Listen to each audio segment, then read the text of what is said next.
سلامونه. موضوع د ګلخانه‌ایي ګازونو او د ځمکې د کرې ګرمېدل.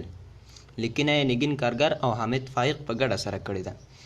د ځمکې د کرې ګرمېدل په ساینس کې کومه نوې اصطلاح نه ده. د طبیعت د دې پدیدې په اړه یوه پېړۍ مخکې په 1896 میلادي کال کې سوانتارهینوس په دې اړه یوه مقاله ولیکله چې د ساینس ژورنالونو او اروايي موضوعاتو اړوندو ورځپاڼو کې خپره شوه. دا لومړۍ مقاله وه چې د هغه په مرسته د کاربن ډای اکساید ونډه او اغیزې په ګلخانه‌ایي ګازونو کې توضیح شوې وې.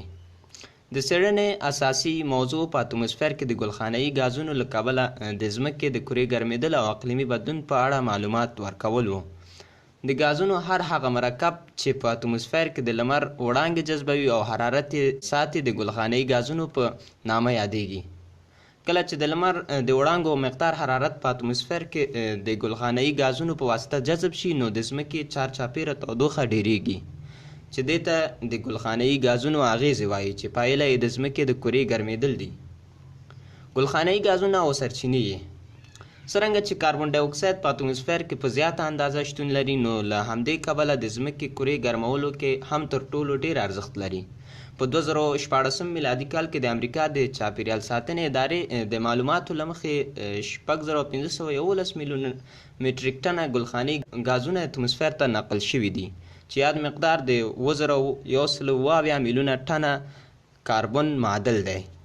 د ځمکې کره د ګلخانه‌ایي ګازونو په پایله کې ګرمیږي او تر ټولو مهم ګلخانه‌ایي ګازونه عبارت دي له د اوبو بډاسونه کاربن ډای اکساید، میتان او نایترس اکساید.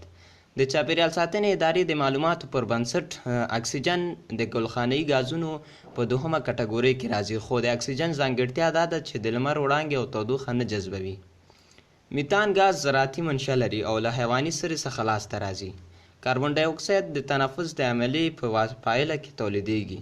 همدارنګه د سون مواد، د ډبرو سکاره ګازونو او د تیلو له سوځېدلو څخه لاسته راځي.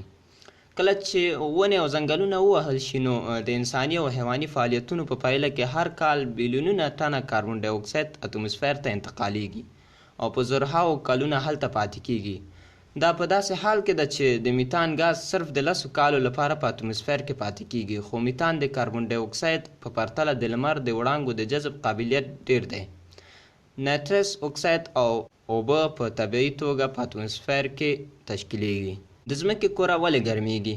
د ناسا د معلوماتو له مخې د ګلخانه‌ایي ګازونو اغیزې یعنې د ځمکې د کرې ګرمېدنه ځکه پیښیږي کله چې د لمر مختلفې وړانګې په ځمکه لګیږي. د دې وړانګو 30 سلنه د وریځو او یخونو په واسطه بیرته انعکاس کوي او 80 سلنه یې د اتموسفیر څخه د تیریدو او انکسار د عملیې په پایله کې د ځمکې په وچه په بحرونو او سیندونو له لګېدو وروسته د شیانو د لیدلو سبب ګرځي. کله چې د لمر وړانګې په اتموسفیر کې د ګلخانه‌ایي ګازونو په واسطه جذب شي نو تودوخه یې د ځمکې لوري ته خپریږي. هماغه ده چې کال په کال دا تودوخه ټیټیږي نه بلکې لوړیږي او علت یې په اتموسفیر کې د ګلخانه‌ایي ګازونو د مقدار ډیروالی دی. د هوا او بحر ملي ادارې یا NOAA د معلوماتو په اساس د صنعتي انقلاب نه مخکې د هوا کاربن ډای اکساید په سړو کلونو کې د 180 پارټس پر میلیون څخه 280 پارټس پر میلیون ته تغییر موندلی و خو کله چې صنعتي انقلاب رامنځته شو نو د کاربن ډای اکساید مقدار 100 چنده ډیر شو. د ځمکې د کرې په ګرمېدلو اغېز لرونکي عوامل 3 اساسي فکتورونه دي چې د هغې په شتون کې د ځمکې کره کال په کال ګرمیږي.